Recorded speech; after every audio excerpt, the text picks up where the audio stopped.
Donc bonjour et merci Bonjour. d'avoir répondu présent à l'invitation de notre association des 10, qui a pour objectif de sensibiliser sur le fonctionnement des 10 des TDAH, de proposer des cafés-rencontres pour accompagner familles, les jeunes, les étudiants, les personnes concernées. Et donc nous allons vous présenter donc la manière de faire des maths façon Davis, à notre manière. Donc Ginette. Donc moi je suis ex-enseignante de français en collège, ex-formatrice d'enseignante, ex-facilitante ou Chris. facilitatrice, je sais pas ce que vous dites, Davis, euh, toujours en train d'enseigner, de prendre des stagiaires en français et co-autrice avec Claudine on en est à notre troisième livre, donc le premier en lecture, le deuxième en grammaire et le troisième en maths, en attendant le quatrième qui sortira incessamment sous peu. Donc, je suis Claudine Clerjat, j'étais enseignante dans mathématiques en collège et lycée, et je suis facilitatrice Davis pour la dyslexie et l'autisme aussi. Et non, voilà. Et nous allons vous proposer notre manière de proposer des mathématiques. Il n'y a pas de démonstration, il n'y a pas de cours dans notre livre, je dis tout de suite. Voilà. Alors, pourquoi? Alors pourquoi avoir fait ce manuel? Eh ben parce que de nombreux enfants et adultes ont une pensée avant tout visuelle et sensorielle. Et pour un certain nombre d'entre eux, l'abstraction des chiffres reste hors de portée sans une mise en image. Mais ce n'est pas du tout l'image qu'il y a sur notre couverture. Et ayant proposé donc une méthode originale pour apprendre la grammaire et apprendre à lire, très important de commencer par la grammaire essentiellement, vous allez voir pourquoi. Maintenant, on pouvait proposer ceci pour le calcul. Alors maintenant, est-ce que tu peux nous expliquer ce que c'est qu'une pensée sans les mots? Alors, une pensée sans les mots, c'est d'abord une capacité particulière dont disposent les enfants ou les personnes qui ont des difficultés d'apprentissage. Essentiellement. Vraiment, à plus de 95%, ils ont une pensée qui n'a pas de mots. Ça veut dire qu'il n'y a pas de petite voix interne, il n'y a pas de petite voix à l'intérieur. Quand ils pensent, quand ils réfléchissent, ben, c'est à partir de mouvements, de sons aussi, de couleurs, de rythmes, d'images, de films, de tout, mais pas des mots. Il n'y a pas d'histoire, il n'y a pas de son, c'est vraiment du ressenti, ce genre de choses. Et donc, bah, Alors quelles sont les conséquences? les conséquences, c'est ce qui va se passer. Ça va leur permettre de donner des difficultés de base. Et la première difficulté qu'on rencontre, c'est la lecture d'énoncés. C'est pour ça qu'on a commencé par la grammaire et l'orthographe. Alors moi j'ai eu un élève de CE1, début de CE1, il avait passé les tests de CE1 et en maths il était en difficulté et la maîtresse indiquait sur le compte-rendu du test, il confond les additions et les soustractions. Ça me surprenait parce que je l'avais eu pendant les vacances d'été et on avait retravaillé les additions et soustractions. J'étais persuadée qu'il savait. Et du coup, j'ai tout de suite pensé qu'il y avait un problème de lecture d'énoncé. Donc, je lui avais donné un problème avec, voilà, Paul a 20 billes, il en donne 5 à Sam, combien en reste-t-il?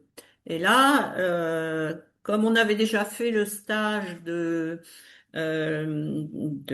base sur la lecture et qu'on avait travaillé sur un certain nombre de mots, je lui dis, bah, combien ça te... Est-ce que tu sais ce que c'est? Oui, oui, oui, c'est une quantité. Oui. Mais j'ai un problème. Il, c'est qui? Il. C'est Pierre? C'est Paul? C'est Sam? C'est qui? Eh oui, on avait bien vu il, mais comme il était au CP quand on l'avait étudié, bien sûr, j'avais pas étudié la forme impersonnelle. Et puis il me dit, bon, puis en, c'est quoi? Ça vient faire quoi là? Bah oui, c'était un mot un peu plus compliqué, il l'avait pas vu. Et troisième question qu'il m'a posée, et le thé, qu'est-ce qu'il vient faire là? Et donc, on était vraiment dans la situation où aucun mot, pour ainsi dire, ne lui faisait sens. Et donc, on a travaillé sur ces mots-là. Ensuite, je lui ai redonné 20 énoncés de maths où il y avait des additions, des soustractions, enfin, tout était mélangé. On lisait les énoncés et là, il me disait, ah oui. Là, c'est une addition. Là, c'est une soustraction. Ah oui, là, c'est une addition. Ah oui, puis là aussi, c'est une addition. Mais là, c'est une soustraction. Et donc, c'était bien un problème de lecture d'énoncés. Et bien sûr, Ah, le lendemain matin, comme je le revoyais, ben, il voulait résoudre tous les problèmes. alors ça, c'est la première difficulté. La deuxième, bah, c'est la non-maîtrise du vocabulaire de mathématiques. Moi, j'avais une élève, quand on parlait des carrés, parce qu'on parlait essentiellement des carrés plutôt que des volumes, un jour, elle ne comprenait pas, et je lui demande, mais qu'est-ce que tu as comme image dans ta tête quand je dis carré? Et elle me décrit un objet comme ça, le cube. Je dis, ok, d'accord, ça peut pas marcher. Alors je lui dis, essaye d'écraser ton cube pour qu'il y ait juste la face du dessus, que tu vois, que ça soit vraiment tout plat, tout plat, tout plat, puis c'est un carré, ça n'a pas d'épaisseur. Il y en a d'autres, bah, si on pose un problème, si on dit ajouter, pas de souci, ils vont partir, ils vont réfléchir et tout ça. On fait le même problème, mais à la place d'ajouter, au lieu d'ajouter, on utilise le mot addition. Et alors là, c'est la panique. On dit qu'ils désorientent chez nous, c'est-à-dire qu'ils coupent leur perception et ils vont partir dans leur imagination dans tous les sens pour chercher qu'est-ce que ça veut bien dire. Effectivement, ils perdent le fil de la situation et c'est fini, quoi. C'est parti On pour eux. peut même aller plus loin d'ailleurs, parce que quand on fait l'addition, la soustraction, etc., eh bien, si on leur dit, bon, ben, on a terminé les opérations, et là, il y en a certains qui nous regardent, les quoi? Hein, c'est-à-dire qu'ils ne font pas le rapprochement entre addition, soustraction et le terme opération. Alors, troisième difficulté, c'est comprendre l'environnement. Parce que comme on l'a mis dans notre livre de français aussi, les notions de changement, cause, conséquence, temps sont indispensables en mathématiques, mais dans toutes les autres matières aussi à l'école, hein, pour comprendre. Et simplement, par exemple, on verra ça tout à l'heure, la notion de temps, c'est nécessaire pour comprendre la multiplication. Et si s'il n'y a pas la notion de temps, pas de compréhension de la multiplication, et apprendre l'étape de multiplication, c'est mission impossible. Donc la première chose importante, c'est cette notion de changement. Donc, comme on montre dans le livre, eh bien, par exemple, on fait un changement, on enlève les lunettes, c'est un changement, on les remet, on fait autre chose. On explique à chaque fois, on fait des changements. On demande à l'enfant ou à la personne avec qui on est de faire des changements. Et puis, quand ils les ont bien faits, ils en choisissent un qu'ils vont représenter en pâte à modeler. Et donc, la chose la plus importante, c'est de bien représenter ce qui est au départ. Qu'est-ce qui était au départ? Et puis, parce que maintenant, normalement, on ne voit plus que ce qui est à l'arrivée. Mais en pâte à modeler, on représente le scénario complet. Ce qui était au départ, et puis là, la flèche qui dit ça s'est transformé, et le résultat. Effectivement, on aura les notions de cause, c'est l'action qui passe dessus, et puis la conséquence, c'est le résultat. Et la notion de cause à conséquence, elle n'existe pas pour ces personnes-là.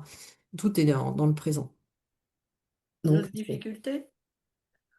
une difficulté, oui. Oui, une autre Et puis, il y en difficulté. a d'autres.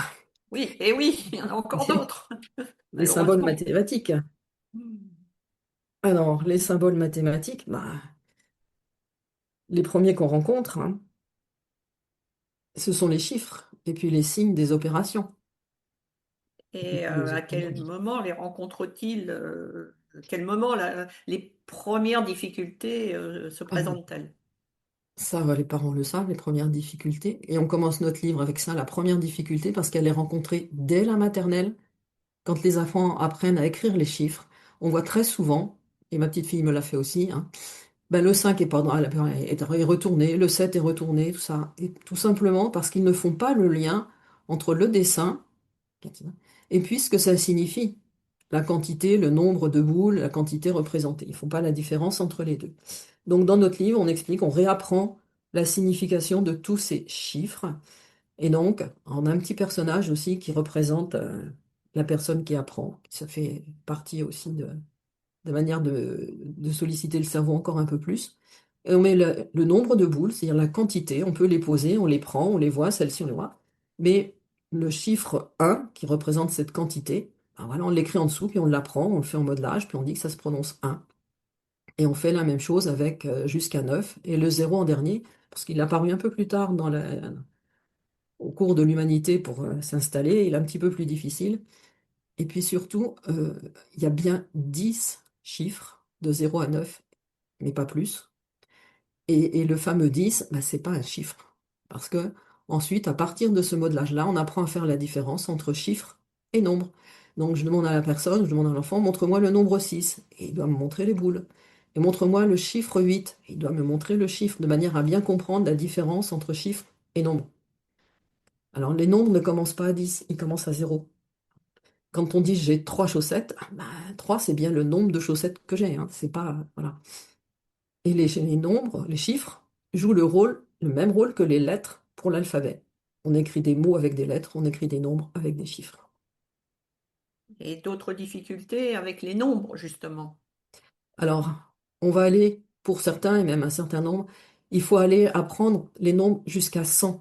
Parce qu'ils arrivent à apprendre la petite musique de 0 à 69 à peu près. Ils n'ont pas trop une idée de ce que ça représente quand ça commence à dépasser 5, hein. Mais ils peuvent, jusqu'à 69, ça va. Mais le problème, c'est 70. Parce que là, on recommence à compter autrement. De 1 à 20, ils ont réussi encore à peu près, mais ils font pas le lien. Et donc, moi, j'avais une petite, elle était en CE, elle savait la musique des nombres jusqu'à 69 à peu près, enfin, en hésitant et tout ça. Elle était incapable de prononcer le mot 70, et incapable de le concevoir et même de l'imaginer. Pour elle, ça n'existait pas. Et donc, les nombres après n'existaient pas. Et comme elle savait qu'il y avait des nombres plus grands que 69, mais qu'elle ne les connaissait pas, bah, elle ne comptait pas.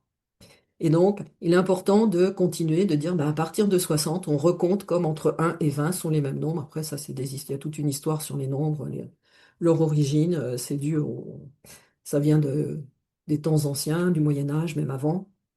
Voilà. Et donc, il faut leur faire comprendre que 72, bah, c'est 60 et 12, mais c'est qu'en fait, 7 dizaines et 2 unités. Pareil pour 80, c'est 4 vingtaines. On va les voir et on les entoure et on a l'image. 90, c'est pareil, on aura la dizaine en dessous. 80, bah, ceux qui habitent en région parisienne, l'hôpital des 15-20, bah, c'était pour les 300 soldats d'Henri IV, il a été construit, qui étaient aveugles, voilà.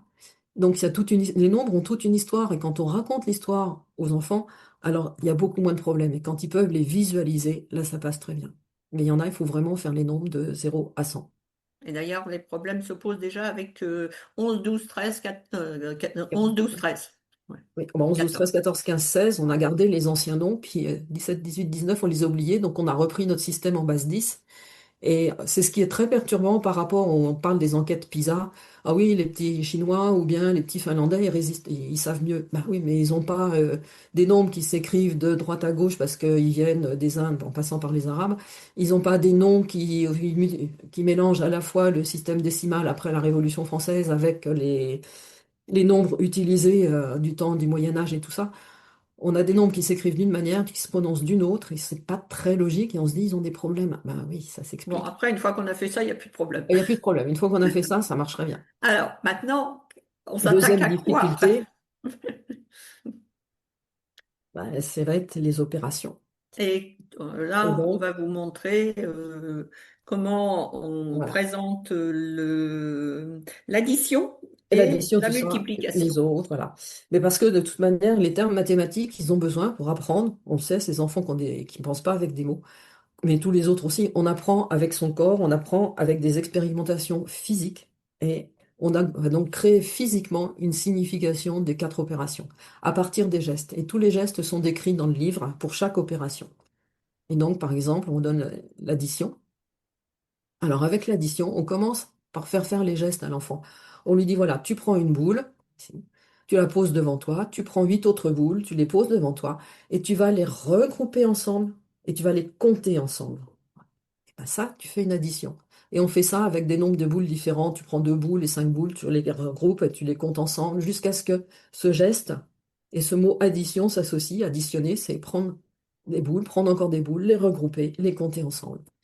Et après, on lui dit, ben voilà, maintenant tu vas représenter ça en modelage. Donc tu mets ton personnage, tu mets ta première boule, tu poses les 8 autres boules, tu montres par un boudin en pâte que tiens ton personnage, que tu vas les regrouper avec celle-ci, les compter ensemble, et tu indiques la flèche qui te donne le résultat, c'est les 9. Et on commence par écrire les chiffres avec, comme on a appris tout à l'heure, les nombres. avec les boules. Et je lui dis, voilà, tu poses le 1 pour la boule, tu poses le 8 pour la suivante, et tu poses les 9 boules, le résultat. Maintenant, il faut traduire, regrouper et compter ensemble. Ben, on a inventé le petit signe plus. Et plus, ça veut dire je regroupe et je compte ensemble. Et puis, pour annoncer le résultat, ben, on met le signe égal. Et puis, on apprend plus, voilà, ça signifie regrouper, compter ensemble. Ça s'écrit P-L-U-S, S-U-L-P, parce qu'on fait comme dans la grammaire, on est sûr que comme ça, l'orthographe, ça rentre. Et il le maîtrise. Et puis, on n'oublie pas de mettre addition et de faire pareil, de maîtriser le mot addition pour avoir l'orthographe, parce que comme il y a deux D et puis un T qui se prononce pas T, ils ne savent pas l'écrire, donc ils ne l'utilisent pas. Ils ne reconnaissent pas. Et on fait la même chose avec le vocabulaire. Ben, le résultat d'une addition, ça s'appelle une somme. Et on va comme ça étudier en faisant les modelages, en écrivant. Et puis on continue, on continue. Maintenant, on va mettre les chiffres. Puis on va lire 1 plus 8 égale 9. Mais on explique, mais au moins, ici, il sait ce que c'est que la signification de l'addition, comment elle s'écrit, ce que veut dire tous les signes. Alors, selon le niveau, ça dépend des enfants, on va apprendre plus ou moins de vocabulaire. Donc, c'est écrit dans le livre, selon le niveau, voilà, en fonction de la classe. C'est pas la peine de dépasser le niveau de la classe, hein. Il faut en rester simple. Ça, c'est pas au niveau de la classe, ben, ça sera pour l'année prochaine. On fait pas tout en même temps. Et donc, chaque nom s'appelle un terme. Par contre, dès le début, il y a quelque chose de très important à faire comprendre pour l'addition, pour les opérations, c'est cette notion de même nature, puisque l'addition, elle agit sur des nombres de même nature. J'ai des boules et des boules. J'ai des bonbons et des bonbons. Donc, pareil, ça se fait très bien en classe avec les élèves aussi, hein. Vous prenez un crayon dans votre main, vous prenez un crayon dans l'autre main, vous les mettez ensemble, vous pouvez dire que vous avez deux crayons.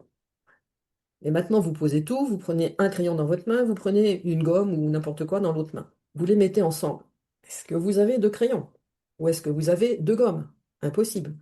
Donc, même nature, ça veut dire quand on les regroupe, c'est la même chose, hein, on obtient des boules, et ils sont de même nature. Et on fait le modelage et on met même nature, c'est-à-dire qu'ils sont même utilité, même chose, voilà, c'est super Il y a important. la multiplication peut-être. Alors, attends. Donc, simplement pour vous guider, que vous n'ayez pas à chercher tout ce qu'il faut raconter en fonction de ces modelages, voilà, là c'est le texte qu'il y a dans notre livre pour l'addition. On va, après qu'on a discuté, représente ce geste en pâte à modeler. Donc tu poses ton personnage, tu poses une boule devant lui, huit autres boules à côté, entoure les huit boules avec un boudin que tient ton personnage, et terminé par une flèche. Il indique que tu regroupes toutes les boules pour les compter ensemble, tu poses la flèche qui indique le résultat, et tu poses les 9 boules. Et après on dit à l'enfant, voilà, tu racontes, et puis tu utilises les outils qu'on a mis dans le livre, aussi bien de grammaire ici, pour savoir se déstresser, pour savoir se concentrer, c'est-à-dire focaliser son attention, et tu fais le travail dans ta mémoire. Il ne suffit pas de raconter et de dire, il faut que l'enfant prenne le temps de enregistrer en mémoire ce qu'il vient de dire, ce qu'il a fait, ce qu'il a raconté, ce qu'il a entendu de sa propre voix. Il fait un gros bloc qu'on appelle son image mentale et il mémorise. La mémorisation à long terme se fait là. Et quand elle est faite correctement à cet endroit-là, il y a pas besoin de réviser beaucoup. Ils savent. Pour chaque chapitre ou chaque notion, il y a quelques exercices. Il n'y en a pas trop. Donc là, c'est l'exercice du début de chapitre addition, utiliser les boules, expliquer, écrire, voilà. Mais le plus important, c'est qu'il faut que lui, la personne, invente d'autres additions sur le même modèle, qu'elle explique, qu'elle pose cette opération, qu'elle fasse par soi-même, hein. Parce que les enfants en difficulté, comme tout le monde, on apprend quand on crée soi-même et quand on produit. Donc le plus important, c'est vraiment cette partie-là dans les exercices, et une fois qu'ils ont fait ça, ça marche. Donc les autres opérations, ben, elles sont traitées de la même manière. Par exemple, la multiplication. La multiplication, ici dans le livre, ce qu'on donne, c'est je prends deux boules, je les pousse devant moi, je prends deux autres boules, c'est le geste, hein, il faut commencer par le geste. Je prends deux autres boules, je les pose juste en dessous, je prends deux autres boules, je les pose juste en dessous, et maintenant je les compte ensemble. Et puis voilà, ça en fait 6. Pour représenter en pâte, ben, je prends deux boules et je les pose une fois. On a mis le petit carré, vous allez voir pourquoi. Deux boules une deuxième fois, deux boules une troisième fois. On indique le résultat et les 6 boules. Et là, on écrit autrement. Les deux boules, elles représentent les deux boules qu'on a posées. Maintenant, tu vas poser le nombre de répétitions, le nombre de fois. Et ça, c'est du temps, parce que c'est une première fois, une deuxième fois, une troisième fois, elles se suivent dans le temps. C'est pas du tout des objets qu'on peut poser, c'est un geste. Et puis le résultat, c'est les 6 boules. Et donc pour indiquer qu'on va répéter ces 2 boules plusieurs fois successivement dans le temps, ben, c'est cette croix de travers qui se dit fois, ainsi de suite. Et on écrit, on doit dire 2 en France en tous les cas, 2 multiplié par 3. Ou si on veut utiliser le mot, on va dire 3 fois 2. Parce que c'est 2 multiplié au moyen de 3 répétitions, 3 fois la même chose. Donc c'est 2 multiplié par 3 ou 3 fois 2, ça fait 6. Et ceci, ça s'appelle une multiplication. Et là, la multiplication, après, quand ils ont compris que l'addition, c'est quelque chose qui agit sur 2 objets de même nature, 2 nombres de même nature, la multiplication, elle est utilisée quand les nombres ne sont pas de même nature. Et on rencontre que ça dans la réalité. Ou bien c'est pareil, ou bien c'est différent.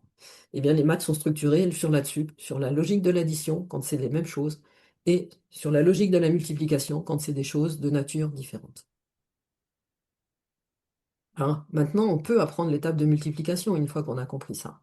Alors, on commence par la table de 2.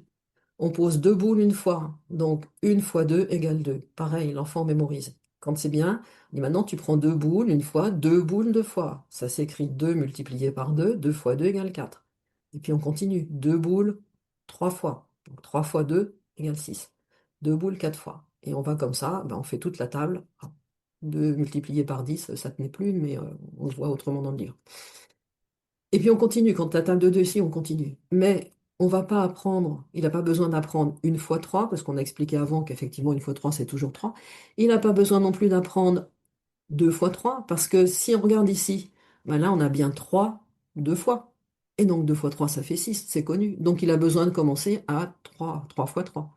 Et puis la table de 4, il va commencer à 4 fois 4, et puis 5 à 5 fois 5, et ainsi de suite. Il en aura beaucoup moins à apprendre à chaque table, il va être super content, et ça ira beaucoup plus vite. Parce qu'il faut savoir que savoir sa table de multiplication, c'est être capable de dire que 24, c'est 1 fois 24, mais c'est aussi 2 fois 12, ou 3 fois 8, ou 4 fois 6, ou 6 fois 4, ou 8 fois 3, ou voilà. Si on n'est pas capable, quand on a 24, de penser à toutes les possibilités de multiplication, et une étape de multiplication, si elles peuvent être sues par cœur, récitées comme un perroquet, mais elles ne seront pas mobilisables ni utilisables. Et ça, c'est vraiment ça, une fois qu'il faut. Et une fois que les enfants ont les images dans leur tête, bon, si celles-là ne leur conviennent pas, ils en trouvent d'autres. Hein, voilà, ça, c'est un procédé, ils peuvent en trouver les leurs en particulier, mais il faut arriver à ça. Alors on passe aussi à la soustraction. La soustraction, c'est pareil, on explique le geste. La soustraction, on a une quantité qui est posée, on choisit quelque chose dans cette quantité et on l'enlève et on fait le geste de passer dans le dos derrière. Et ça se fait très bien en classe avec des crayons aussi. Et donc on l'écrit, on apprend que le signe moins, ça veut dire je prends dans quelque chose qui est là et j'enlève. Et j'ai le résultat. Et le résultat va s'appeler la différence. Ben, c'est la différence entre ce que j'avais et ce que j'ai enlevé. Sauf qu'on va dire, il en reste 5. Le en, il apparaît déjà là aussi. Mais comme il n'est pas expliqué, quand dans les questions, ça gêne. Et puis, on va passer la Bon, alors division. maintenant, oui. Et la division, ben, il y a la division a 2 significations. La première, la plus simple, c'est la division contenance. Donc, dans notre livre, on explique qu'on a 12 abricots et 4 personnes et qu'on va en donner un à chacun. Mais on fait faire aussi, on fait manipuler un enfant. Hein. On fait prendre d'un jeu de cartes, tu distribues des cartes, tu prends des dés, tu les donnes, enfin, tu prends des pions, tu les donnes à des gens. Enfin, on fait ce genre de geste. Non, ben, pour pouvoir le donner, si on a 12 abricots, on commence par en prendre 4. On en enlève 4. Donc c'est une soustraction, et on va en donner un à chacun. Et combien de fois on peut le faire? Ben, on voit qu'on peut le faire 3 fois. Et le résultat, ça va être 3 abricots, puis en dessous, on voit le petit carré pour une personne. Ça, c'est des abricots, ça, c'est personne. Là, c'est pareil, c'est sur des nombres de nature différentes. La division, elle pourra agir sur des nombres de même nature, mais ça se verra aussi. Mais essentiellement, on comprend ça. Et donc, on l'écrit avec les boules, puisqu'on a les boules qui représentent les abricots, et puis on a les carrés qui représentent les personnes et les parts qu'on veut obtenir. Et ce signe divisé par, alors moi, quand j'ai appris, il n'y avait pas de trait au milieu. Le trait au milieu, il est apparu avec les machines à calculer. Donc maintenant, ils l'utilisent. Il n'y a pas de nom particulier pour le dire. Par contre, je pense qu'il faut apprendre diviser par, et le mot par est important, parce qu'on partage équitablement 12 boules au moyen de 4 parts égales. Alors au passage, je ne sais pas si vous savez, mais la vitesse, c'est des distances partagées par du temps, parce que c'est par l'unité de temps. Donc c'est des kilomètres par heure et pas des kilomètres heure comme on entend à la télé. Kilomètre heure, ça signifie qu'on multiplie des kilomètres par des heures, la distance par des temps. C'est pas la même chose. Donc c'est important qu'ils apprennent que on divise par. Parce que moi j'avais remarqué en classe, ils oublient toujours le petit mot par. Même chose, le quotient, ici c'est le résultat pour une part, mais ça peut être, voilà, c'est toujours le résultat de la division. Donc ça, c'est une soustraction répétitive, puisque combien de fois on peut prendre parmi ce qu'il y a pour enlever? C'est la soustraction répétitive. Et puis il y a l'autre division, qui est la division-partage. Donc là, on explique qu'on a 5 petites tartelettes et 2 personnes, mais elles sont toutes de goûts différents. Elles veulent y goûter. Et donc la solution, c'est de découper chacune en deux. Et alors, chacune va récupérer 5 moitiés de tartelettes. Et tout, là, c'est très bien parce que tout est partagé. Il ne reste rien. Même chose, représentation en pâte à modeler. On a les 5 tartelettes qui sont là, le petit couteau en pâte qui coupe la tarte ou la boule et qui dit qu'ils vont en donner une moitié à chacun à chaque fois. Et le résultat, le quotient, ça va être 5 demi-tartes, 5 demi-boules par personne. Toujours même vocabulaire et tout ça. Et donc, pour chaque chapitre, sur chaque opération, addition, soustraction, on va indiquer comment on comprend la division. Alors la division posée, c'est un petit peu plus compliqué, mais toutes les opérations qui sont posées, addition, multiplication, soustraction. Donc, dans l'exemple, c'est 52 divisé par 3. Donc, on prend 52, 5 dizaines et 2 unités, puis divisé par 3, on met les 3 petits personnages, et on fait les gestes à chaque fois pour comprendre où se placent les nombres dans la division. On commence toujours par la quantité la plus élevée, c'est quand même le plus pratique. Combien de fois je peux enlever 3 dizaines pour en donner une à chaque fois? Ben, on le fait, puis on constate, on peut faire qu'une seule fois. Donc, le 1, il vient se mettre là au quotient, chacun a une dizaine. Et puis les deux qui restent, ben, on les met en dessous. C'est ce qui reste, on le met dessous. Et ensuite, ben, ces 2 dizaines, on ne peut pas en laisser, les donner comme ça, il faut les séparer, on les éclate. Donc ça nous fait 20 boules. Mais il y a aussi les deux là. Donc en tout, on a 22 boules. Et comment on va signifier ça? Ben, tout simplement, on dit j'abaisse le 2. Et on voit bien qu'ici, qu'on a 22, on est au rang des unités, on a bien nos 22 boules. Et combien de fois je vais pouvoir en prendre 3 pour en donner une à chacun? On le fait. Et voilà, on a pu le faire 7 fois. Donc le 7 vient ici, au quotient. Et il va nous rester une boule et on l'aligne bien avec le rang des unités. Et une fois qu'on fait ça, ben, on comprend que voilà, ça c'est ce qu'on avait au départ, ça c'est le nombre de personnes, et on va chercher ici ce qui revient à chacun. Et Alors, voilà. quelles Oui. sont les autres notions étudiées? Alors, ensuite, on a tout un paragraphe, hein, toute une partie sur la notion du temps. Parce que la notion du temps, il faut mettre le lien entre les horloges et la Terre qui tourne autour du Soleil en un jour, puis après plus tard, un peu en même temps autour du... Elle tourne sur elle-même en un jour, pardon, et autour du Soleil en un an. On commence par ça aussi. Donc, ici, en classe, moi ça se fait très bien, moi je l'ai fait. J'ai pris 2 enfants, je savais qu'ils étaient un peu dyslexiques parce qu'en tournant, enfin je savais qu'ils étaient dyslexiques parce qu'en tournant sur eux-mêmes, ils sont moins sujets à avoir mal au cœur, ils résistent mieux. Et puis, ils sont plus concernés. Et donc, j'avais un grand dyslexique. Je lui ai dit, voilà, tu vas représenter le soleil. Donc, tu mets tes bras et tes jambes, tout ça, tu représentes les rayons du soleil. Et puis, un autre, je lui ai dit, bah voilà, tu vas représenter la Terre. Tu vas tourner sur toi-même dans le sens contraire des aiguilles d'une montre pour qu'on impulse le mouvement. Et quand ton nez regarde le soleil, tu dis jour. Et quand tu es au dos au soleil, tu dis nuit. Et ainsi de suite. En disant, voilà, la Terre, elle tourne comme ça. Et c'est comme ça qu'on a la notion de jour et de nuit. Et là, je vois mon grand soleil qui me dit, mais ça marche comme ça? Oui. Puis il y en avait un autre, c'est pas dans la même classe, il croyait que le soleil montait, descendait, se cachait, puis attendait gentiment de remonter le lendemain. Donc on travaille tout ça. Et bah, ici, on fait les modelages, là, la Terre qui tourne sur elle-même en un jour, et on met les horloges. Et bah, ici, c'est minuit, quoi, je dors. Puis ici, 3 heures de l'après-midi, bah, je travaille, quoi. Et c'est la notion de temps, là, le temps, c'est la mesure d'un changement. Mais l'unité de mesure, c'est le jour, la Terre qui tourne en un jour sur elle-même. Et comme c'est très grand, on l'a divisé en 24 heures, et après on explique, ben, il y a 24 heures, dans une heure, il y a 60 minutes, et puis les minutes, il y a 60 secondes. Et il faut apprendre en même temps les deux systèmes, parce que bon, 4 heures moins 20, ou bien 4h30, c'est l'heure de la sortie des classes, ok? Mais si on prend le train, ça va être 15h40. Et les deux sont utilisés, et puis on va l'apprendre. Et c'est présenté de cette manière-là dans notre livre, alors on n'a mis que quelques images. On réalise toutes les situations en pâte, mais on demande simultanément de manipuler une montre ou une horloge qui craint plus grand-chose. Voilà.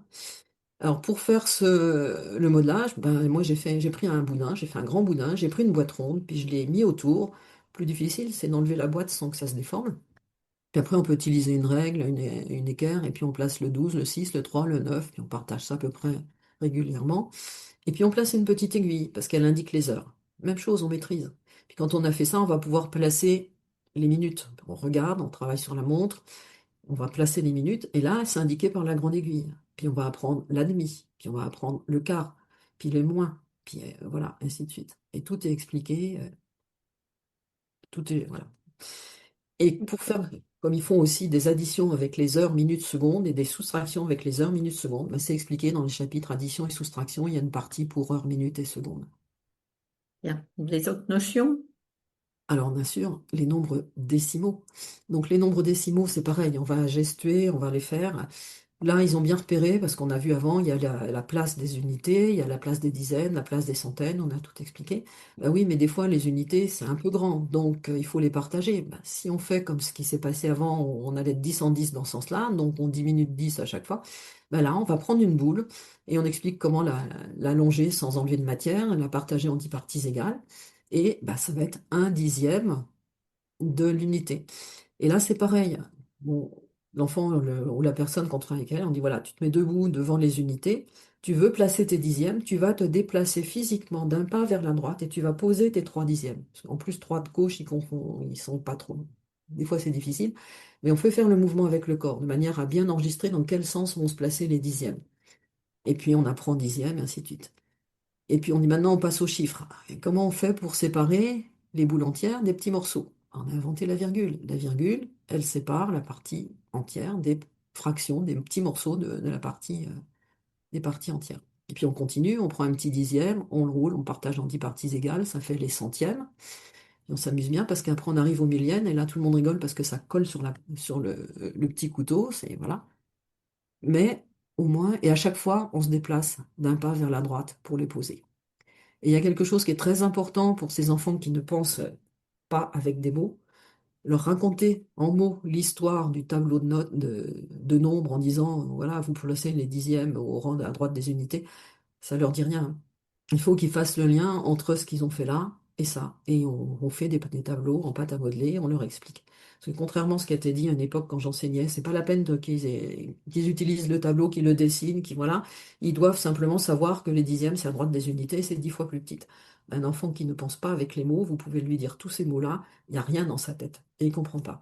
Donc c'est très important qu'il s'approprie le tableau, qu'il sache vraiment ce que ça signifie et qu'il sache l'utiliser. D'autres, d'autres choses encore? Ben, on a effectivement les fractions. La petite fille qui est en CE1, non, oui, CE1, elle est rentrée ce soir en disant j'ai des fractions. Bon, et ben, quand on tombe et qu'on se casse une jambe, on dit j'ai fracturé ma jambe, c'est une fracture. Ben, si je prends ma tablette de chocolat et que je la casse n'importe comment, ben, je la fracture. Mais si je la prends, ma tablette de chocolat, et que je la coupe avec les petits morceaux qui sont déjà prédécoupés, c'est tous pareil, tous de même taille, je dis que je la fractionne. En mathématiques, les fractions, c'est toujours avec des parties identiques, en parts égales. Donc déjà comprendre ça. Et donc on a tout un chapitre sur les fractions. Ici on a un rectangle partagé en 8 parties égales. Et bon, on a décidé d'en prendre 3 sur ces 8 parties égales. Et donc on prend 3 parties sur les 8 possibles dans le rectangle. Et c'est une fraction parce qu'on a fractionné en parts égales quelque chose. Et on donne le vocabulaire. Dénominateur, dans dénominateur, il y a nom. Et le nom, c'est celui du bas parce que c'est le nom de la petite partie qui correspond au nombre total de parties qu'on a fait dans le rectangle. Voilà. Et puis on apprend les autres mots, les fractions particulières, un demi, toujours en manipulant, toujours en se mettant en relation avec deux objets de la vie courante, en fractionnant des choses, voilà. Alors, on s'est rendu compte qu'il y avait des soucis en géométrie, et donc on a décidé de faire un chapitre sur la géométrie. Alors ça n'a rien d'académique, hein, c'est vraiment pour Non. que l'enfant associe le nom avec le carré, mais il faut qu'ils associent le nom et la forme, parce qu'il y a le mot carré d'un côté, puis il y a la forme de l'autre, mais les deux ensemble, ça marche pas. On leur dit, voilà, tu vas couper 4 boudins de même longueur, tu vas prendre 4 boules, tu poses un boudin, tu mets une boule à chaque côté, Et puis, comme on a vu avant, on avait expliqué l'angle droit, il va faire avec ton autre boudin ici, du même côté, deux angles droits, tu vas mettre des boules, tu vas mettre les quatrièmes. Ben voilà, tu viens de faire un carré. Cette forme-là s'appelle un carré. Mais on peut aussi la découper. Exactement, avec les quatre côtés égaux, on prend une feuille de papier, on peut découper un carré, le poser sur la pâte, découper, et ça s'appelle un carré. Et on apprend le vocabulaire qui va avec. Ce segment que tu as posé là, ben ça s'appelle un côté pour le carré. Mais c'est aussi celui-là. Et puis, la petite boule que tu as posée, ben, tu as vu, c'est un sommet de l'angle droit. Mais ça va s'appeler aussi un sommet du carré. Et pareil, l'enfant, il fait son modelage, il maîtrise avec ses outils, il met en mémoire. Et on lui explique qu'à partir de maintenant, chaque fois qu'il y aura un angle droit, on mettra un tout petit carré en bas pour dire que ben, cet angle-là, il est droit. Ça sera aussi un signe de reconnaissance dans les exercices ou dans les devoirs. Et puis à la fin, Alors, quel intérêt de mettre les mots? alors là, c'est pareil. On a mis la signification des mots. Bah, tous ces mots outils, tous ces petits mots qui les enfants ne comprennent pas, on n'a pas mis une signification académique. On a mis quelque chose qui permet de donner du sens. Bon, j'ai mis les deux premiers, là, c'est A sans accent. Ben, A sans accent, ça veut dire possède. Et on joue avec l'enfant à faire des phrases avec ça. L'enfant a des bonbons, ça veut dire l'enfant possède des bonbons. Le carré a quatre côtés, le carré possède quatre côtés. Alors tu as, parce que si c'est tu, c'est AS. Tu as quatre doudous, eh ben, tu as 25 doudous, tu les possèdes. Voilà. Et, euh, et c'est pas la peine de dire on remplace A pour avait pour savoir s'il y a un accent ou pas, ça marche pas. Ça ne peut pas marcher avec ces enfants-là. Ils n'ont pas la notion de temps. Donc avait, ça veut rien dire pour eux. Au pire, ils comprennent avec et qu'ils savent pas plus ce que ça veut dire.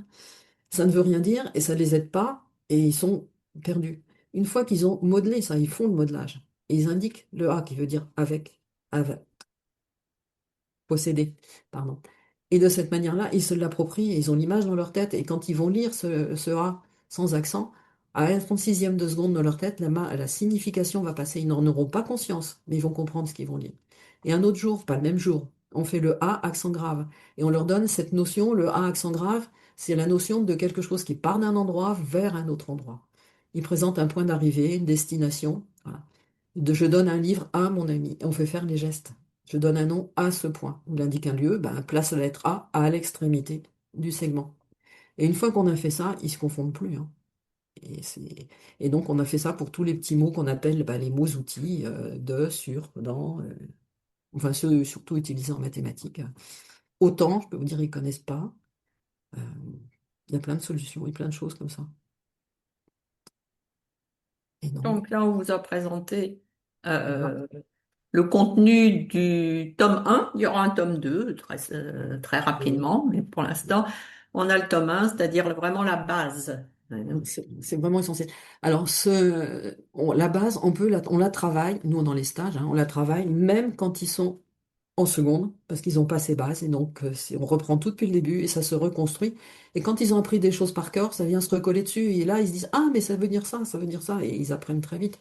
Ces bases, moi, je les ai repris avec, c'était un garçon qui avait passé son bac S, mention très bien, et puis qui est venu me voir après en me disant, voilà, j'ai quand même des choses qui gênent. J'ai dit, ok, on reprend tout depuis le début comme en maternelle. Il m'a dit, ok, on a tout refait. On est allé quand même un peu plus loin que les quatre opérations, hein. Et ben, il a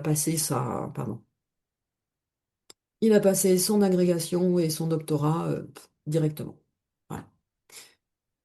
Et quand on a fait des choses sur les nombres relatifs ou sur d'autres choses, il a dit, ah, c'était tout simplement ça.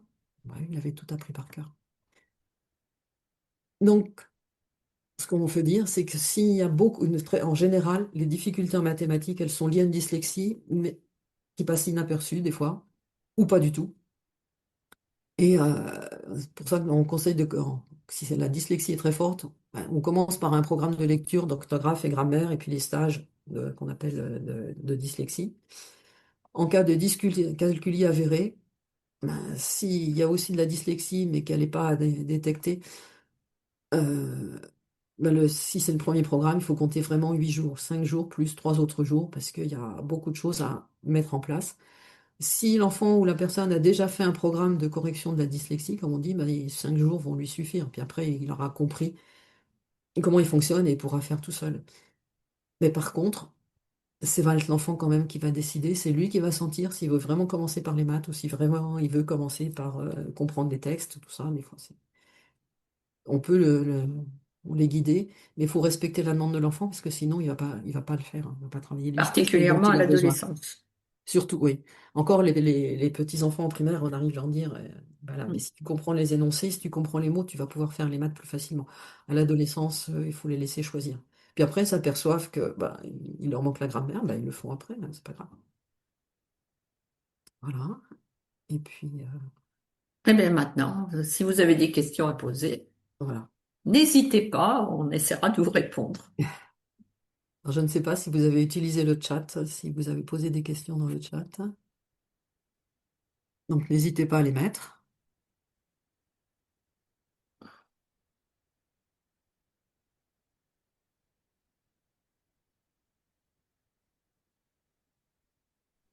Pas de Bon. questions. Tiens. Il n'y a pas de question de chat non plus pour Non, ça l'instant. va. Alors, si vous êtes par exemple, je sais pas, si vous êtes enseignant, ben, vous pouvez vous inspirer de notre livre quand vous avez des leçons à faire, vous ne savez pas trop comment les prendre. Ben, vous avez votre programme, vous n'allez pas changer votre programme, mais vous pouvez regarder dans le livre comment on aborde la situation, comment les enfants vont pouvoir comprendre.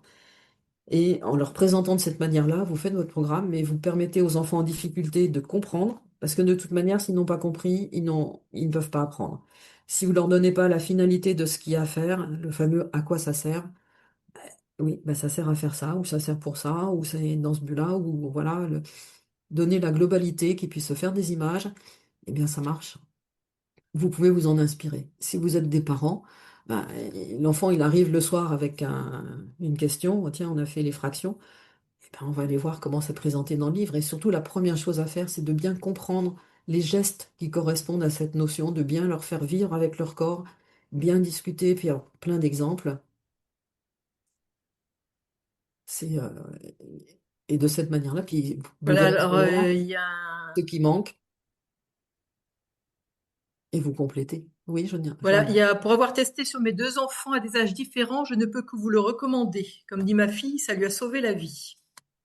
Voilà, je pense que c'est d'un stage dont elle parlait, mais vous pouvez ouvrir vos micros maintenant et réactiver vos sons pour dire les choses aussi.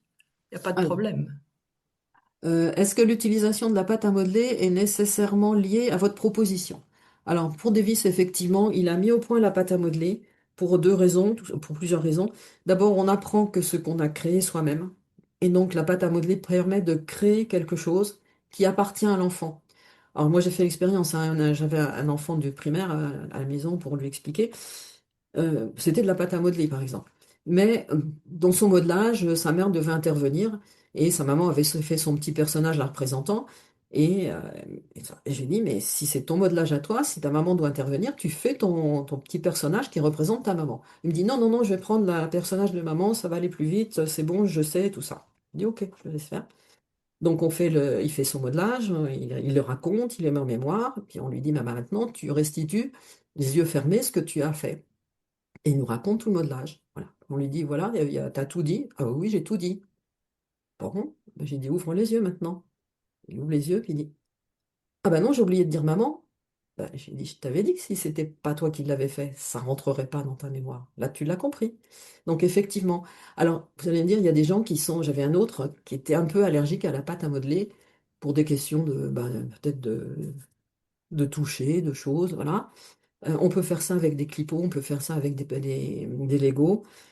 J'ai surpris Non, ma fille a surpris son fils, qui était déjà en seconde, un jour à prendre ses leçons. Enfin, c'était de l'informatique qu'il faisait. Il avait été chercher ses plots à tricoter, ses aiguilles à tricoter, et il avait fait son modelage ou son truc informatique avec ça. Donc, voilà. Si l'enfant est allergique à la pâte à modeler, on trouve autre chose. Sinon, la pâte à modeler, c'est vraiment ce qui est, Davis l'a étudié, c'est ce qui est le plus pratique. D'abord, c'est de la pâte à modeler qui sèche pas. Et puis quand ça va pas, on s'énerve pas. Hop, on remet tout en boule, on recommence à côté. Ça permet de laisser les choses sur la table. Moi, ma pâte à modeler, ça fait 10 ans que je m'en sers, elle est toujours manipulable. Et ça permet aussi, vraiment, c'est cette création, c'est le fait de faire les choses soi-même. Alors, on peut effectivement travailler avec des grands enfants, mais aussi on peut travailler avec des adultes. Moi, je travaillais avec une adulte qui avait des soucis. au niveau de son travail, qui paniquait et on avait fait les bases et ça l'avait beaucoup soulagé au niveau de son travail. Donc on peut travailler, quel que soit l'âge de la personne, Oui. de la même façon. Le principe est le même, on reprend tout à la base, mais après, on adapte à chaque personne. En classe, on le fait de toute manière aussi. Quel que soit, moi j'ai fait ça j'ai, en seconde, mais même, bon, j'avais pas de pâte à modeler quand je voulais faire avec les au soutien en seconde, et j'avais commandé du matériel, des petits cubes pour les manipuler. Je l'ai attendu 3 mois parce qu'il l'avait livré à la maternelle. Bon, j'ai dit non, c'était pour mes secondes. Tout le monde a rigolé, puis quand il me voyait partir, il disait ah, tu vas t'amuser. N'empêche qu'il comprenait. Voilà. Et on faisait plein d'explications comme ça, et c'était quand même plus intéressant. Qu'est-ce qu'on peut vous dire d'autre encore? Alors vous avez trouvé que c'est long, mais dites-vous que à chaque fois qu'il y a une notion d'acquise, vous allez pouvoir construire la notion suivante sur du solide. Hein, parce que réviser les tables de multiplication pendant tout le primaire et quand ils arrivent au collège, ils savent toujours pas leur table, c'est quand même un souci. Voilà. Hein. Et c'est une perte de temps. Je veux dire, c'est même en classe, c'est une perte de temps pour tout le monde parce qu'il y a ceux qui de toute façon savent et puis bah il y a ceux qui n'y arrivent jamais. Alors on dit bah oui, t'as qu'à prendre ta calculatrice. Mais comme ils n'ont pas la notion de nombre, ils sont capables de vous, par exemple, quand on va faire les moyennes, ils sont capables de vous trouver que la moyenne de température de la région de Normandie est de 116 degrés sur l'année. Oui. Oui, oui, c'est plein de choses. Puis de toute manière, s'ils n'ont pas compris la différence entre addition et multiplication, on leur met une machine entre les mains, bah, il y a des petites croix. Alors des fois elle est comme ça et des fois elle est comme ça. Bah, pour un dyslexique, comme ça ou comme ça, il fait pas la différence. Donc il tape sur une petite croix au hasard, il trouve un résultat, il est tout content. Mais il sait pas pourquoi, il sait pas ce que ça signifie, puis il sait pas que c'est absolument incohérent. C'est pas impossible. Donc Et que même si, en plus, s'ils tapent mal un chiffre, ils vont pas se rendre compte que c'est pas possible de voilà, trouver ce résultat. Et puis, bon, on voit beaucoup, même en géométrie, comment ils galèrent pour, euh, pour tracer un peut-être. carré, pour tracer, et même pour observer, je vais dire, l'environnement. Par Oui, exemple, s'ils savent pas ce que c'est que une ligne oblique, bah, c'est parce qu'ils ne le voient, ils ne les voient pas. il ne voit Donc, pas. en travaillant en pâte à modeler, en leur faisant construire des choses de ce type, eh bien après, c'est clair, c'est net, plus de souci. Mais si on le fait que à l'oral, hein, ou même avec, au départ, si on ne le fait que avec un papier et un crayon, ça marche pas. Non, c'est pas leur création, c'est pas quelque chose qu'ils peuvent tenir, faire eux-mêmes. C'est Alors, trop plat, ça n'a pas de relief. voilà. Il faut que ce soit en relief. Mais au bout d'un Vous moment, avez une quand ils ont nouvelle compris, question. oui, pardon, Vous Pardon? avez une nouvelle question. Oui? oui. Comment s'inscrit-on au stage? Ah, Alors, vas-y. bah, réponds, Claudine. Si les stages de maths, si vous voulez que ce soit moi qui le fasse, ou une facilitatrice Davis, puisque maintenant elles ont le bouquin, puis elles ont été formées déjà quand même à ça, ben vous prenez notre adresse sur notre site des10.com et puis vous téléphonez et puis on s'entend. Voilà. Oui, c'est un stage individuel. Alors, Oui, si On peut c'est avec préciser. nous, C'est oui, pas voilà, je sentais dans la question comment s'inscrit-on au stage. C'est pas un stage où on reçoit plusieurs enfants ou plusieurs ah oui, personnes. ah oui. Voilà, c'est un stage individuel. Hmm. Donc alors vous nous appelez et on prend date. Voilà.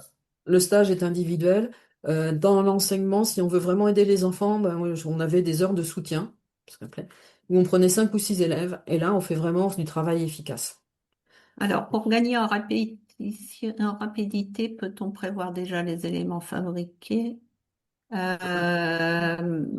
Peut-on en Ah ben pâte à non, modeler? Ben non, parce que en fait, ce sont les enfants qui doivent construire leurs éléments. Et on est parfois un peu surprise parce que nous, on aurait fait d'une certaine façon, eux, ils vont faire d'une autre, mais ça marche.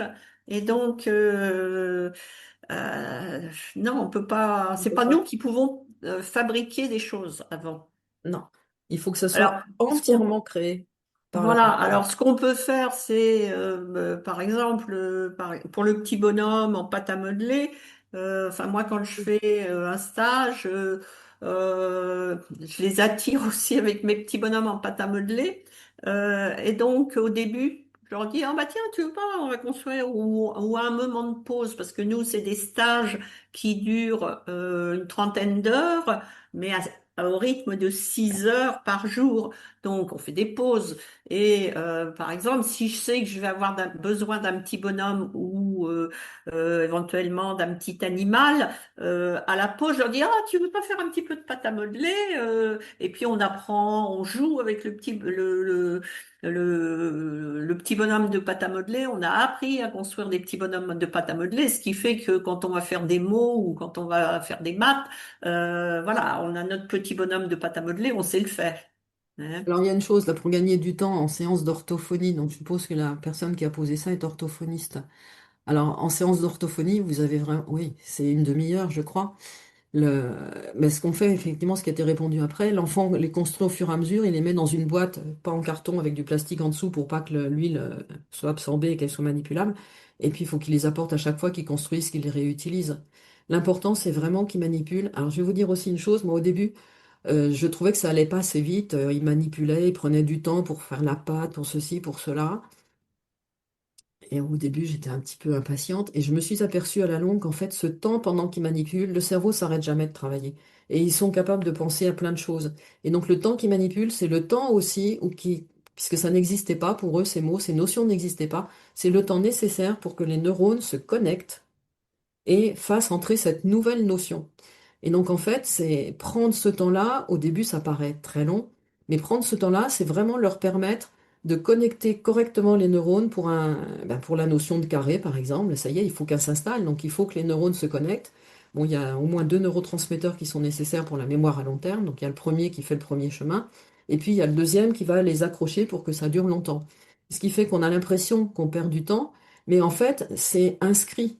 Et c'est inscrit en mémoire à long terme. Et ça va rester. Et je vous dis, après, quand il en a besoin, ça passe à un 36e de seconde et ça l'empêche de partir, de se désorienter, c'est-à-dire d'aller chercher une signification qu'il ne connaît pas déjà, d'ailleurs, et qui va le perturber. Alors, pour les orthophonistes, vous êtes un peu gênés parce que c'est des séances d'une demi-heure. Alors, vous allez vous dire, j'ai rien fait. Mais non, en fait, à partir du moment où vous avez une petite notion de fait, dites-vous qu'elle va rester. Et ça, c'est quand même super intéressant parce que on a parfois l'impression que, ah oui, ils savent. Et puis, quand vous les revoyez la semaine d'après, vous dites, non, mais c'est pas possible. Et ça, c'est vraiment le drame, je vais dire, pour vous, c'est d'avoir une demi-heure. Une demi-heure, c'est... Mais utilisez la pâte à modeler au maximum. Et vous verrez que dans vos pratiques, par exemple, pour faire un mot, si vous voulez faire un son, je sais pas moi, le son qui correspond au graphème, enfin le son 1 qui correspond au graphème AIM, par exemple, prenez les lettres en pâte à modeler ou peut-être vous pouvez aussi demander aux parents, leur expliquer comment faire. Alors dans nos livres, à chaque fois, on explique hein, pour que vraiment on détaille comment faire de façon à ce que je vais dire n'importe quel parent. Moi, j'ai eu des parents dyslexiques, Oui. compris le livre de grammaire ou compris le livre de lecture, mais par ce qui est spectaculaire en grammaire, ils prennent le livre de grammaire. On a commencé ensemble, ils prennent. Et puis je l'ai revoyé. Là, c'était un enfant que je voyais toutes les semaines parce que il était en CAP cuisine, donc il pouvait pas faire un stage. Il avait le patron ou l'école, c'était pas possible. Donc je le voyais une fois par semaine. Alors je donnais un petit peu de devoir là. Et la maman qui était dyslexique et qui me disait, ah mais c'est merveilleux, moi aussi je comprends la grammaire. Hein. C'est-à-dire qu'en fait, elle apprenait en même temps de son fils et le résultat a été très intéressant Pareil pour hein, les pour maths, les hein. deux. Pareil pour le calcul, hein. Oui, C'est, bah, pour ouais, les tables, pour faire une addition rapidement, voilà, mais même avec des parents en difficulté, on se rend compte que ils progressent tous les deux. Puis en plus, ouais. ça fait, je vais dire, des équipes merveilleuses parce que il y a un partage. Il faut savoir. Il faut savoir, ça prend du temps au départ, le temps qu'on s'installe. Et puis une fois que l'enfant a compris et puis qu'il voit surtout que ça lui sert et que c'est utile, après il va le faire en classe, il va imaginer dans sa tête, s'il a une notion nouvelle, s'il a le temps de l'apprendre, comment il pourrait la modeler. Et après, il y a des enfants qui, une fois qu'ils ont repris, bon, ça prend peut-être 2, 3 ans, mais de, de Bon, faire de ça peut cette se mettre manière-là, en, même à place plus vite. Et ouais, après, ça peut se ils ont mettre en place compris plus vite parce que moi, j'ai eu l'habitude un et ça marche. stage avant Noël et j'ai eu un contact avec la maman. Donc l'enfant, il est en CM1. Il a vraiment des grosses difficultés de lecture, mais on a fait des mots-outils, on a fait des choses comme ça en stage. Et l'autre jour, il est rentré, il avait une leçon de géographie. De lui-même, il a sorti la pâte à modeler. Et puis, il a repéré les mots qu'il comprenait pas. Et il en a fait une liste à côté. Et bah, voilà, Ouais, c'est il bien. a approprié. Alors la maman me dit c'est long. Bah, je dis oui, mais là, ça y est, il a compris comment apprendre une leçon. Je vais dire n'importe quelle leçon. Ah, j'ai des mots que je ne comprends pas. En mathématiques, il y a des Ah, mots que vas-y. j'arrive pas à retenir. Hop, faut que je C'est quoi ça? il faut que les travaille différemment, hein. Alors, voilà. Bon. Alors, je suis désolée, j'ai un trait rouge qui est apparu sur l'écran, pas Ah grave. ouais. Voilà, oui, bon, sans discussion. Donc, si vous avez des idées de thèmes pour les cafés futurs, ben, écrivez vos idées.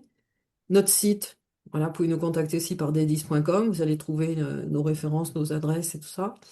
Il y a aussi une autre chose pour aider les parents, c'est l'histoire de pourquoi tyrannosaure mais pas si. Donc ça a été créé par un facilitateur anglais qui était linguiste, qui parle 5 langues, qui a été enseignant pour les enfants à besoins éducatifs particuliers, comme ils disent en Angleterre, et qui a découvert Davis grâce à oui, un enfant de ses amis qui était profondément dyslexique. Et quand il a vu comment ça marchait, il s'est dit, oh, super. Et donc il s'est formé, il est même enseignant chez Davis et les formateurs et tout ça. Il parle 5 langues sans problème. Et donc, pourquoi ce titre? Bah, avec un jour, il avait un enfant, et puis la maman était excédée parce que le gamin réussissait pas à lire. Elle dit, mais je comprends pas, il arrive à lire Tyrannosaure, il n'est pas capable de lire si. Ben oui, parce que s'il y a 2 lettres, mais Tyrannosaure, il avait l'image, mais s'il n'y en avait pas. Donc c'est ce qui a donné l'idée du livre. Donc c'est Richard Whitehead, il a écrit son livre. Bon, je l'ai traduit aussi avec Jennifer, donc il existe en français. Et ensuite, il a formé, il a écrit une formation pour les parents ou les accompagnants pour leur permettre de comprendre ce que vit l'enfant et comment ils vont pouvoir l'aider le soir de la manière qui correspond à sa pensée en image, qui n'est pas en mots. Et donc, ça se passe en stage, enfin en visioconférence de 2 heures, une fois par semaine pendant 6 semaines consécutives. Et vous recevez de la pâte à modeler et le manuel d'emploi. Et là, au fur et à mesure, on vous fait rentrer dans la manière de penser de l'enfant, la faire découvrir. Et entre les 2 semaines, vous avez des petits exercices à faire avec les enfants s'ils veulent bien, ou vous les faites tout seul si l'ado veut pas. Puis il vous voit faire, puis après il se met à le faire aussi. Et donc ça, bah, vous regardez sur le site ou sur ce site-là pourquoi Tyrannosaure mais pas si, comment se passent les stages. Et les personnes qui l'ont fait en général découvrent plein de choses et ça change la relation avec l'enfant. Ça permet d'être moins stressé le soir, de savoir qu'il est fatigué, qu'il peut pas faire autrement, qu'il ne le fait pas exprès surtout. Ça vraiment, c'est important à comprendre. Même les enfants en classe, quand ils sont insupportables, qu'ils comprennent pas. Enfin, j'ai arrêté il y a 10 ans, hein, donc c'est pas ceux d'aujourd'hui en ce moment. Mais il y a beaucoup de chances pour que c'est pas ils le font pas exprès, c'est parce qu'ils comprennent pas, ils sont partis dans leur imagination et ils gèrent plus rien, quoi. Donc, Voilà. Il y a un programme qui commence en février avec Patrick et un autre en mars avec moi. Voilà. voilà, Un le jeudi soir et un le mercredi soir. voilà. Et donc, c'est super intéressant. Et puis, le prochain Café des 10, bah, ça sera le 9 avril. Et ça sera la troisième partie pour aider les enfants. Et ça sera l'expérience en période d'examen. Et voilà. Et il y a la diapo suivante. Ben voilà tous nos livres. Donc ça, c'est notre livre de calcul, Calcul pour tous, notre livre de lecture qu'on a écrit voilà, avec Ginette, et le livre de grammaire. Et donc ça, c'est le livre Pourquoi Tyrannosaure m'est passé, écrit qui correspond à la méthode où il y a plein d'expériences dedans, d'ailleurs, plein d'explications, et puis où on voit qu'il y a quand même des recherches qui sont faites et des études qui sont faites sur la méthode et qu'on a des comparaisons avec d'autres choses. Là sont les deux livres, SOS Mon enfant est 10 et 10 pour les adultes, écrites par quatre de nos collègues, les deux Carole et puis c'était Jennifer et Claudine. Et là aussi, c'est plein d'informations sur les démarches et tout ça. L'enfant 10 décrypté, c'est là où on a pris notre petite fille qui a ses points d'interrogation sur la tête, par Annie et Sophie, où vous avez vraiment toutes les explications du fonctionnement des enfants et de la manière de les comprendre et de les regarder autrement avec toutes leurs capacités, tous leurs dons et pas que leurs défauts. Et ça sont les deux livres de Ron Davis, le don de dyslexie, le premier qu'il a écrit, le don d'apprendre, où il y a tous les concepts qu'on a, le changement, le temps et tout ça, et des explications sur les calculs, l'écriture et cette manière-là. Voilà. Non, je pense. Ben, au point de vue timing, c'est impeccable. On peut arrêter le Ah, partage. ah, Voilà. j'ai vu qu'il y avait un chat. Ah, Bon, bah merci, c'est nous qui vous remercions ben, on vous d'avoir remercie. été attentifs à tout ce qu'on a dit et Voilà. j'espère que ça vous aura apporté des solutions. Et puis n'hésitez Et pas. n'hésitez pas, nous aussi, on a alors j'ai pas encore mis le livre de maths parce que bah, il faut encore qu'on fasse des petites choses, mais on a un site. Alors vous avez un QR code en Dans les première livres. page du livre et bah si vous allez aller sur le site. Alors pour l'instant pour les maths il n'y a rien, je suis Il faut désolée. qu'on fasse la page. Voilà. On prépare le deuxième tome et là, j'ai vraiment pas eu le temps de m'occuper du site. Mais on mettra des choses. Ouais. Voilà. Et alors notre livre, si vous le souhaitez, il est en vente. Si vous le demandez, on est distribué par Hachette, donc toutes les librairies peuvent se le procurer. Voilà. Et puis sinon, ben, il se trouve aussi il va se trouver sur Amazon, sur la Fnac, Ouais, et bah puis il se trouve avec et aux bien sûr éditions Génantes. notre maison d'édition Jet d'encre. Ah ben c'est Voilà. le livre sur la dyscalculie, c'est oui, ça y est, il est sorti, Et hein, le celui-là, c'est premier. le tome 1. Voilà. Il est sorti. Et vous aurez bientôt le deuxième. Voilà. Oui. Hmm. Voilà. Voilà. Ah, mais il y a déjà Laure qui en a Voilà. fait l'acquisition d'ailleurs. Alors, c'est comme le livre de grammaire, hein, on l'a conçu comme un manuel. Il y a toute la partie de gauche de la page où il y a toutes les explications, comme vous avez vu. À droite, il y a les modelages. Et entre, dans les exercices, il y a la place pour écrire, parce que les enfants en difficulté scolaire ou les personnes en difficulté, c'est difficile de leur faire recopier des choses ou faire des choses. Donc, elles peuvent écrire directement chacune sur leur manuel. C'est plus simple. Et on a remis en début de livre comment gérer le stress au quotidien et comment se concentrer, comme on dit, ou faire attention. Hein, le petit protocole qui avait été mis Le livre de grammaire. en lecture et en grammaire, bien sûr, là on l'a remis. Oui. Et puis surtout, comment maîtriser ce qu'on appelle maîtriser ou connaître parfaitement une notion, c'est-à-dire comment on réalise en pâte à modeler, comment on écrit ce que ça signifie, ça se prononce, voilà. Et comment on met en mémoire, qu'est-ce que c'est que les images mentales, ce qu'on appelle une image mentale ou une représentation mentale, tout est expliqué dans le livre.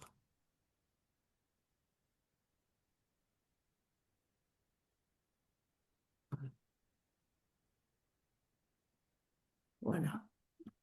D'autres questions? Plus de questions, ça va? Bien, ben, on vous remercie tous. Oui, merci. Merci beaucoup. Et puis, n'hésitez pas à nous contacter.